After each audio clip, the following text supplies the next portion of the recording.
عائشہ باغ میں کھیل رہی ہوتی ہے۔ ایک پیاری سی چڑیا اسے آواز دیتی ہے اور کہتی ہے کہ آج میں تمہیں ایک جادوئی دنیا کا راز دکھاؤں گی۔ تو عائشہ بہت زیادہ خوش ہوتی ہے۔ دونوں جنگل کے اندر ایک چمکتا ہوا رستہ دیکھتے ہیں اور اس رستے پہ چل پڑتی ہیں۔ راستے کے آخر میں 7 رنگوں والا ایک بڑا سا جادوئی پھول کھلا ہوتا ہے۔ پھول بولتا ہے، صرف سچے دل والے ہی میری طاقت حاصل کر سکتے ہیں۔ اچانک سے ہوا چلتی ہے اور پھول کی 7 رنگین پتیاں اڑ جاتی ہیں۔ عائشہ اور ننھی چڑیا پہلی پتی ایک آبشار کے پاس سے ڈھونڈ لیتی ہیں۔ دوسری پتی انہیں ایک سبز تتلی واپس لا کر دیتی ہے۔ تیسری پتی ڈھونڈنے نکلتی ہیں تو انہیں چمکتی ہوئی جھیل کے کنارے سے مل جاتی ہے۔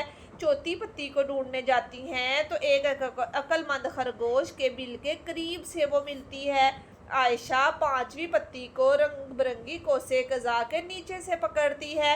چھٹی پتی ایک جگنو سے بھرے درخت پر چمک رہی ہوتی ہے اور عائشہ اسے اتار لیتی ہے۔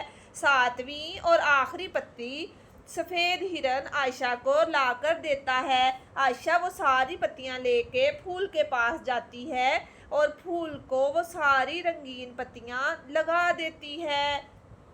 پھول پورے جنگل میں پوری طرح سے روشنی بکھیر دیتا ہے اور چمکدار ہو جاتا ہے۔ جادوئی پھول عائشہ کو اور ننھی چڑیا کو ایک ستارہ تحفے میں دیتا ہے۔ عائشہ اور ننھی چڑیا خوشی خوشی گھر لوٹ آتے ہیں۔ اور دوستو، کہانی اچھی لگی تو سبسکرائب کرو۔